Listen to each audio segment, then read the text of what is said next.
Hello everyone. Today we are going to start a new chapter and the name of our chapter is Practical Geometry. Now we all know what is geometry. In the geometry we will be dealing with different shapes. And why is the name Practical Geometry? Because it will be related to something that we will do practically. Although we will be discussing here in theoretically, but we have to do here it is not related to solving in terms of equations or something like that, but here you have to do some constructions. We will be dealing with the constructions. That's why the name is practical. Clear? We will come to that. So let us begin. So first we will construct is a quadrilateral. We have dealt about quadrilateral, what is a quadrilateral, the types of quadrilateral, all these things we have dealt with in the earlier chapter. So now we will be dealing with how to construct this quadrilateral. Now you might be thinking it is very easy with the help of a ruler and a pencil, and if you are given some of the measurements of its sides or the angles, we can do it. Yes, obviously you can. But what if all the measurements are not given? So we will be given some of the measurements, and based on those measurements we have to construct the whole quadrilateral. So let us see what are the measurements that are required. We can construct a quadrilateral when any of the following measurements are given. If these measurements are given to us, we can start our construction of a quadrilateral, and then we can gradually get the required quadrilateral. Let us see what are those measurements that is required. First is when the four sides and one diagonal are given. Four sides are given to us of a quadrilateral as well as diagonal, one diagonal. We know in a quadrilateral there are two diagonals. The next one, when two diagonals and three sides are given. Three sides are given to us, one side is not given, but two diagonals are given to us. Next one is when two adjacent sides and three angles are given. Two adjacent sides are given to us. Clear? Adjacent is neighboring, and the three angles. Now you will be thinking, why there are two sides and the angle formed will be obviously only one angle? How come there are three angles? These all confusions will be cleared only when we will go to the in-depth detail of this construction of the quadrilateral. We will come to that. So let us keep it as a suspense for the now. For the time being, you can say. The next is when three sides and two included angles are given. Three sides are given to us and two angles are given to us. Then when other special properties are known. There are some properties of quadrilaterals. Although we have come across different quadrilaterals, they have different properties. So all these properties, based on that, is some you can say special property. Say we have learned about parallelogram properties, rhombus, then square, rectangle. Any of these properties are given to us. Also then we can construct a quadrilateral. Clear? So let us begin. First is when the lengths of four sides and a diagonal are given. The first point that we have come across just now, that if all the four sides are given to us and one diagonal is given to us, how can we construct a quadrilateral? So say we have an example. We have to construct a quadrilateral PQRS, where PQ is given this, QR is given this, RS, PS and PL. Now you might be thinking that why there are five sides, whereas there is given four sides. One of these will be the diagonal, so that's why there are five. Now while solving these construction problems, the first thing that we should keep in mind is that we have to follow step-by-step procedure. We have to first write down the steps of construction. When you are clear with the steps of construction, only then we should proceed with the drawings, or you can say we should proceed with the construction, and we should do it in a proper way, accurate way. Only then we can get the required diagram. if we go suddenly just by thinking or imagining the quadrilateral, it won't help us in our construction. So we should always follow the step-by-step procedure, and this should be kept in mind. Now, how to construct this?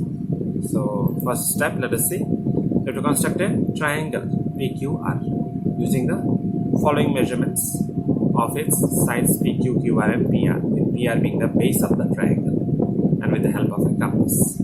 Obviously, with the help of a compass only we will get the required triangle.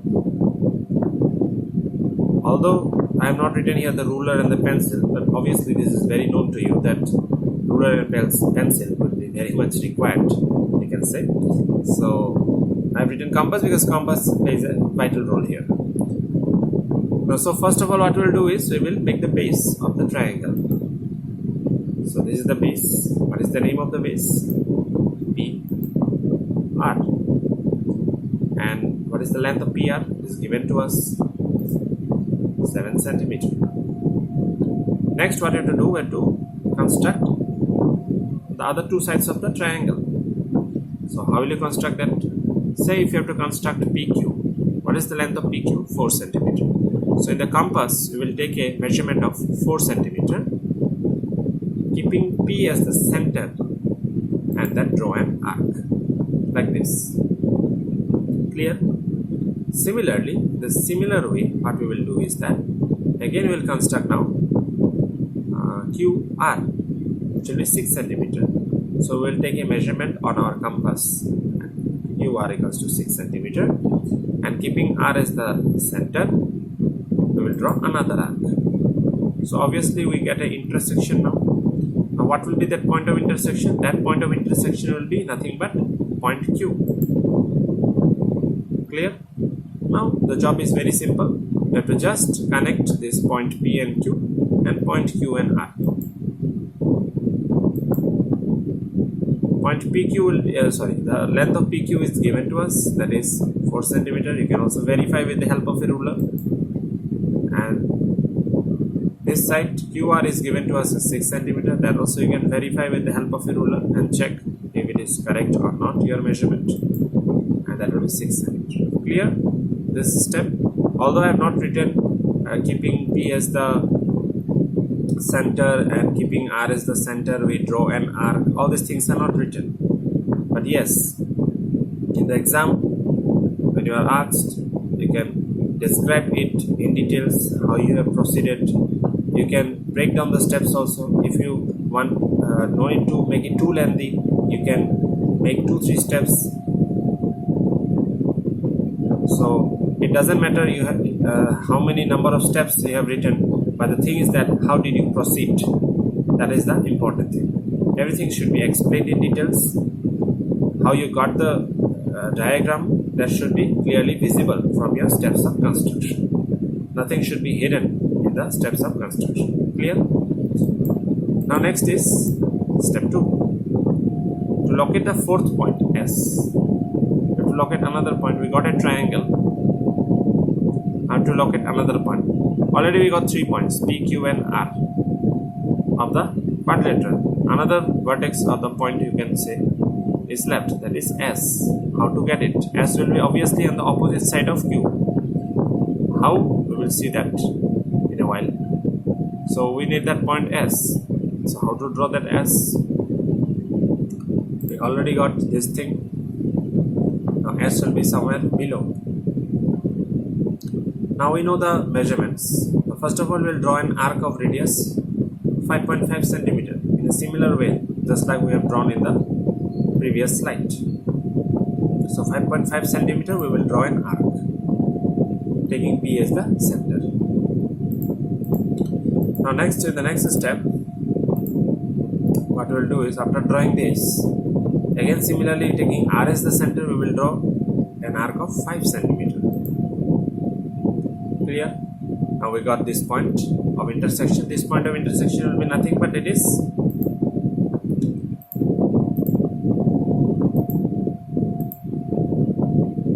point S. Clear? Now what we need to do, it is written in this last step, Then after getting the point of intersection, just we need to join these points PS and RS and check by ourselves with the help of a ruler, is the measurement correct or not. It is 5.5 centimeter and this will be 5 centimeter. So we got all the sides. We also got the diagonal. The diagonal you can see now, it is PR. Clear? Also we got the whole quadrilateral PQRS. So in this way we got the quadrilateral. So clear?